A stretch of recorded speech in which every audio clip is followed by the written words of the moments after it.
नमस्कार दोस्तों, कैसे हैं सब लोग। जहाँ तक कि सब लोग अच्छे होंगे। तो अपनी सेकंड क्लास है आज फिजिक्स की। जैसे कि मैंने वादा किया था कि मैं डेली आप लोगों को एक क्लास प्रोवाइड करवाएंगे। आप प्ले लिस्ट में जाके JKM अकेडमी मेरा चैनल है, उस पर जाके आप प्ले लिस्ट में जाके फिजिक्स की day by day class complete कर सकते हैं, जिसमें मैं आप लोगों के लिए फिजिक्स के 500 क्वेश्चन, वो क्वेश्चन जो एग्ज़ाम में बार बार आपको पूछे गए हैं, एग्ज़ाम में जो बार बार पूछे गए हैं, जैसे कि SSC GD, railway, police, army, है ना, जितने भी कॉम्पिटिटिव एग्ज़ाम होते हैं उन सारे एग्ज़ामों में ये सवाल ज़्यादा से ज़्यादा पेपर में पूछे गए हैं। उन क्वेश्चनों को रिसर्च करके मैंने आप लोगों के लिए PPT तैयार की है। उस PPT के माध्यम से मैं आप लोगों को 10 क्वेश्चन से अवगत करा रहा हूँ। इन क्वेश्चनों की PDF आप मेरे टेलीग्राम चैनल से ले सकते हैं।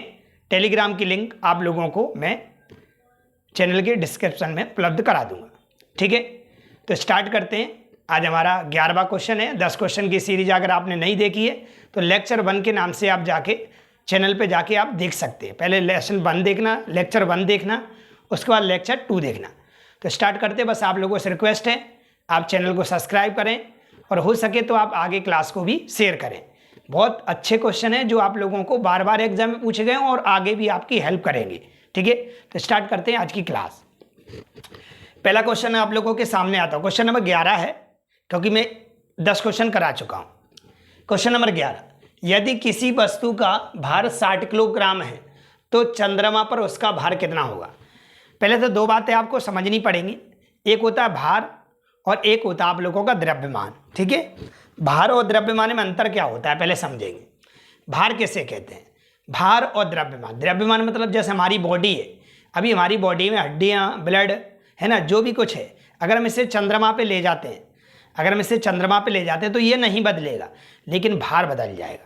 तो पहली तो बात ये आ गई कि कहीं पूरे ब्रह्मांड में द्रव्यमान कहीं भी नहीं बदलता है। पूरे ब्रह्मांड में द्रव्यमान कहीं भी नहीं बदलता है, बदलता तो है भार। क्या होता है, भार।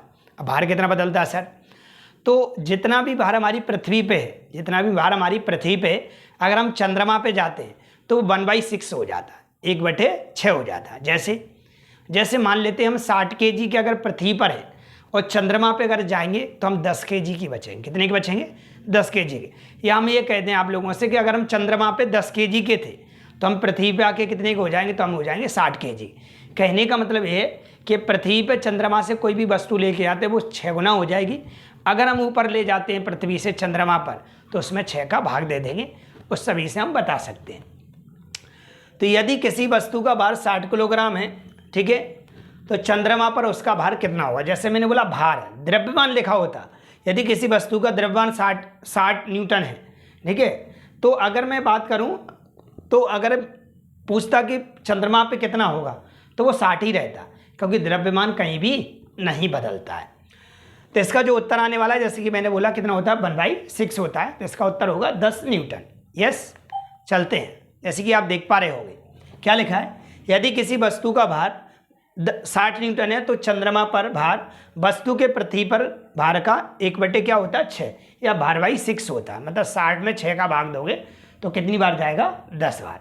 यस या नो, समझ में आया। क्वेश्चन को आपको देखना है, आपके लिए बहुत ज़्यादा हेल्पफुल होंगे, बहुत ज़्यादा आप लोग। मैं बहुत रिसर्च करके बना रहा हूँ, ऐसा नहीं बार बार जो क्वेश्चन एग्जाम में आए उन्हीं क्वेश्चनों को लेके आया हूँ। क्वेश्चन नंबर अगला, क्या क्वेश्चन है,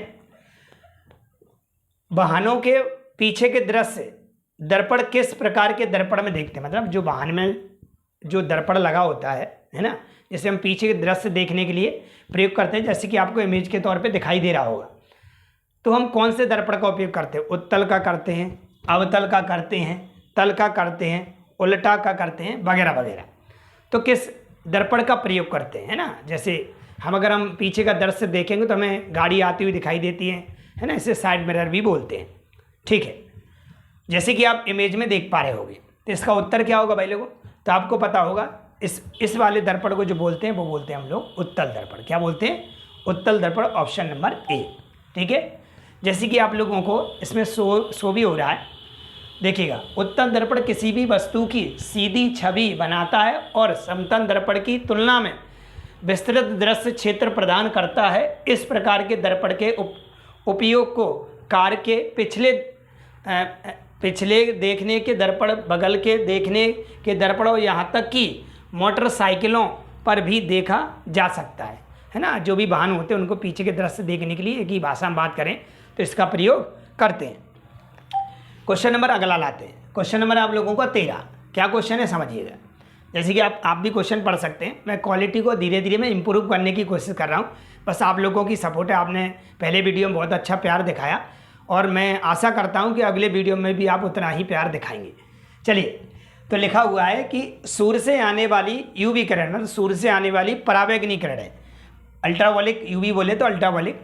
सूर्य से आने वाली यूवी किरणों मुख्य रूप से किस कैंसर का कारण बनाती हैं? यूवी किरण मतलब अगर हम सूर्य से देखें तो कई प्रकार की तरंगें आती हमारी पृथ्वी तक, लेकिन हमारी पृथ्वी पे कुछ सुरक्षा कवच लगाए गए जिसके माध्यम से रिफ्रेश होके बोल सकते हैं हम, है ना, फ्रेश हमें प्रकाश मिलता है ना। उसी को बोलते हैं जिससे हम, जैसे हमारी ये पृथ्वी दिखाई दे रही होगी आपको, ये आपको सूर्य दिख रहा है, यहाँ से बहुत सारी किरणें आ रही है। इसके ऊपर एक लेयर है जिसे हम समताप मंडल में बोलते हैं ओजोन परत। क्या बोलते हैं? ओजोन परत। ये क्या करती है? ये गैसीय बादल है। ये क्या करती है? हानिकारक किरणों को यहीं रोक लेती है और हमारे पास स्वच्छ प्रकाश को प्रदान करती है। इसे हम कहते हैं कि हमारी पृथ्वी का सुरक्षा कवच किसे कहते हैं? तो हम बोल देते भाई लोग कैसे, आपके ओजोन परत को कहते हैं। किसे को बोलते हैं? ओजोन परत। ठीक है, आगे बढ़ते हैं थोड़ा सा। आवाज़ में थोड़ी सी 1 मिनट रुकोगे थोड़ा सा। यस, चलिए, अगर हम बात करें भाई लोगों कि पहला तो क्वेश्चन ये हो गया कि पृथ्वी का सुरक्षा कवच किसे कहते हैं, तो आपका उत्तर है भाई लोगों किसे? ओजोन परत को बोलते हैं। क्या बोलते हैं? ओजोन परत को। ठीक है, दूसरा क्या है कि किरणें आती हैं तो हमें क्या प्रभावित करती हैं? ऑप्शन है आप लोग के लिए, फेफड़ों का कैंसर, लीवर का कैंसर, मुंह का कैंसर, त्वचा का कैंसर। अब आपको पता होगा जब वो ऊपर से किरणें आ रही हैं तो ये किसको से ज़्यादा, सबसे पहले किसको मिलेंगी? तो सबसे पहले हमारी त्वचा को मिलेंगी। किसको मिलेंगी? त्वचा को मिलेंगी। तो त्वचा को मिलेंगी तो हम ये कह सकते हैं कि ये प्रभावित करेंगे किसको? त्वचा को। किसको करेंगे? तो अब इससे क्या होता है भाई लोगों, यूवी किरणें जो आती हैं उससे हमें क्या होता है? त्वचा का कैंसर होता है। ठीक है, चलते हैं। जैसे कि देख ही सकते हैं, विकल्प 4 सही है। सूर्य सनसेट से पराबैंगनी यूवी किरणों का त्वचा कैंसर का मुख्य कारण है। ठीक है, चलते हैं अगले क्वेश्चन की ओर। क्या है अगला क्वेश्चन? निम्नलिखित में से कौन सदिश राशि नहीं है? सदिश और अदिश, है ना, 2 प्रकार की राशियां होती हैं। सदिश राशि किसे? सदिश मतलब सा मतलब दिशा सहित, मतलब दिशा में। अदिश मतलब जिसमें दिशा ना हो, जिसमें दिशा ना हो उसे क्या बोलते हैं? अदिश बोलते हैं, है ना। तो सदिश राशि इनमें से कौन सी नहीं है? त्वरण, विद्युत धारा, बल, वेग। अगर हम मोटे तौर पे बात करें, अगर थोड़ा सा आप याद करना चाहते हैं तो आप ज़्यादातर याद रखना इन शब्दों में वाह शब्द लगा होता है। क्या लगा होता है? वाह वाला शब्द लगा होता है। तो वाह वाले को हम बोलते हैं वाले को क्या? सदिश राशि। क्या बोलते हैं? सदिश राशि। सदिश राशि कहते किसे? जिसमें दिशा तथा परिमाण दोनों होते हैं उसे हम सदिश राशि बोलते हैं। ठीक है, तो यह वाह शब्द है। जैसे हमारा त्वरण है भाई लोगों, बल है, वेग है, इनमें सब में वाह लगा है। तुम बोलोगे सर विद्युत में भी तो वाह लगा है, तो यही इसका उत्तर है भाई लोगों, दूसरा वाला। जैसे कि मैंने कुछ आप लोगों के लिए ट्रिक के माध्यम से भी बताने की कोशिश की है कि क्या होती हैं सदिश राशियाँ, क्या होती हैं अदिश राशियाँ। एक ट्रिक बनाई मैंने, क्या? उसका दाल MSC से आता है। किससे आता है? MSC। उसका दाल MSC से, उसका ऊ से बना ऊर्जा। ये किसकी बात? अदिश राशियों की बात हो रही है। आप एक याद कर लीजिएगा, दूसरा ऑटोमेटिक याद हो जाएगा। ठीक है, उसका दाल MSC से आता है। ऊ फॉर ऊर्जा, सा फॉर समय, का फॉर कार्य, दा फॉर दाव, एल फॉर लंबाई। ठीक है, उसका दाल, यहां तक हो गया कि नहीं? ठीक है, MSC, M फॉर मास, मास बोले तो द्रव्यमान, S बोले तो स्पीड, C बोले तो करंट। ये सब क्या है? अदिश राशियां। से साइलेंट है, आ फॉर आयतन, ता फॉर ताप। ठीक है साइलेंट है। कहने का मतलब है आप ट्रिक के माध्यम से याद रख सकते हैं कि उसका दाल MSC से आता है। ये आप लोगों की अदिश राशि है और बाकी जो बचेंगी वो क्या कहलाएंगी? सदिश राशि कहलाएंगी। जैसे संभाव्य बेवत्व, है ना, या मैंने आपको बता दिया जिन शब्दों में वाह शब्द लगा होता है वो सब क्या कहलाती है? आपकी सदिश राशियाँ कहलाती है। भार अपवाद, भार क्या है? अपवाह। जैसे आवेग, संवेग, विस्थापन, वेग, बल, त्वरण, ये सब किस में आती है? सदिश राशियां। इसके अलावा जो बचेंगी भार के अलावा वो बचेंगी आप लोगों की अदिश राशि। चलते हैं आगे। क्वेश्चन नंबर अगला, वाहनों को सुरक्षित मोड़ लेने के लिए, जैसे आप लोग देखेंगे, चलो मैं पहले क्वेश्चन पढ़ देता हूँ फिर आपको बताता हूँ। वाहनों को सुरक्षित मोड़ लेने के लिए आवश्यक केंद्रापसारक बल प्रदान करने के लिए, है ना, घुमावदार सड़कों के बाहरी किनारों को भीतर किनारों से ऊपर उठाने की घटना को क्या कहते हैं? आप लोगों ने देखा होगा जब भी आप मोड़ पे ट्रेन में बैठे होगे या किसी मोड़ पे, आप ये आइडिया लगाना, आप ये क्वेश्चन सब पेपर के हैं, ये ऐसे ही क्वेश्चन ही सब एग्जाम में आए हुए क्वेश्चन हैं। जब भी आप मोड़ पे जाते हैं तो मोड़ पे देखते होंगे आप, क्या होता है कि मोड़ पे आप थोड़ा झुक जाते हैं, जिधर रोड घूम रही होती है उधर ही रोड क्या होती है? झुकी होती है। देखना ये दिखाई दे रही होगी, अगर रोड ऐसे है ना, ऐसे, तो इधर की ओर झुकी है, ये देखो इधर की ओर झुकी है। इसका मतलब क्या है कि ये, इसको बोलते हैं अपन लोग, क्या बोलते हैं? तो इसको क्या बोला गया? सड़कों की बैंकिंग, सड़कों के किनारे, सड़कों की ऊंचाई, सड़कों का तड़का, है ना। ये 4 ऑप्शन है। आप ट्रेन में अभी बैठे होंगे, ट्रेन जब मोड़ लेती है तो वहाँ पे देखना थोड़ा सा ऐसे हो जाती है, थोड़ी क्या हो जाती है? ऐसे हो जाती है, ठीक है। तो ऑप्शन है, इसको क्या बोलते हैं, है ना। अब आप बताइए, आपने क्वेश्चन देखे नहीं है, पढ़े नहीं है, बेसिक क्वेश्चन से, तो आप मारे जाएंगे ऑप्शन में, तो आपको ऐसा लगेगा इसका उत्तर ये कहलाएगा। तो इस घटना को बोलते हैं सड़कों का बैंकिंग। क्या बोलते हैं? सड़कों का बैंकिंग, जैसे कि आप समझ पा रहे होगे, ठीक है। क्वेश्चन नंबर है 16। क्वेश्चन नंबर 16 क्या कहता है? 16, निम्नलिखित में से किस खेल के खिलाड़ियों को पास्कल के नियम का ज्ञान होना चाहिए? पास्कल का नियम क्या बताता है? पास्कल आप पढ़ा, पास्कल जो बताते वो दाब के बारे में बताते। कल ही मैंने बताया था, दाब का ऐसा ही मात्रक पास्कल होता है। क्या होता है? पास्कल। तो ये बोले ज्ञान होना चाहिए, नहीं तो आपने ऐसा, जैसे कि आप देख पा रहे होंगे, ये दिखाई दे रहा है, ठीक है। निम्नलिखित में से किस खेल के लिए खिलाड़ियों को पास्कल नियम का ज्ञान होना चाहिए? ये कौन सा खेल है? ऐसे हमारे समुद्र में तैराकी कर रहे हैं, तो इस खेल का नाम क्या है? ऑप्शन आप लोगों के लिए चढ़ाई, है ना, पैराग्लाइडिंग, है ना, क्या लिखा है, राफ्टिंग और स्कूबा डाइविंग। मतलब ये 4 ऑप्शन दिए, इसको क्या बोलते हैं? ये ऑप्शन आप लोगों के सामने, ठीक है। आप कमेंट के माध्यम से ज़रूर उत्तर पेश किया करें। धीरे धीरे अगर आपकी रिक्वेस्ट है तो मैं बहुत कुछ लाने वाला हूँ। जैसे कि आप, वैसे तो आपको पता होगा कि मैं मैथ का टीचर हूँ, है ना, लेकिन कुछ सालों से मैं फिजिक्स वगैरह पढ़ा रहा हूँ, तो मैंने कोशिश की है आप लोगों से कि मैं कहीं ना कहीं आप लोगों को साइंस से भी अवगत कराएं, ठीक है। तो चलते हैं आगे। तो इसका उत्तर भाई लोगों क्या है? Scuba diving, option number 4। Option number 4। Question number है आप लोगों के लिए 17। क्वेश्चन नंबर 17 क्या कह रहा है? 17 नंबर क्वेश्चन ये बोल रहा है कि एक सामान्य मनुष्य के लिए न्यूनतम दूरी की स्पर्शता दृष्टि सेंटीमीटर का मान कितना होना चाहिए? मतलब अगर हम बात करें, आंखों के लिए बात कर रहे हैं, हमारी आंखों के लिए न्यूनतम दूरी कितनी होनी चाहिए जो स्पष्ट रूप से हम देख सकते हैं, ठीक है। तो ऑप्शन आप लोगों के सामने 2.5 सेंटीमीटर, 25 सेंटीमीटर, 58 सेंटीमीटर और 60 सेंटीमीटर, ठीक है। अगर आप रिक्वेस्ट हमसे करेंगे तो मैं आपको लाइव क्लास भी उपलब्ध करा सकता हूँ, वो मैथ की क्लास होगी, लेकिन मैं चाहूँगा, मेरा एक टारगेट है लगभग आप 500-1000 व्यू हमें उपलब्ध ज़रूर कराएं और आप आगे क्लास को ज़रूर शेयर करें। अगर आपको लगता है मैं आपके लिए इतना मेहनत कर रहा हूँ, पीपीटी तैयार करना, क्वेश्चनों को सर्च करके लाना और अच्छे क्वेश्चनों को सर्च करके लाना जो बार बार एग्जाम में पूछे गए, ठीक है, इमेज के तौर पे ला रहा हूँ, ठीक है।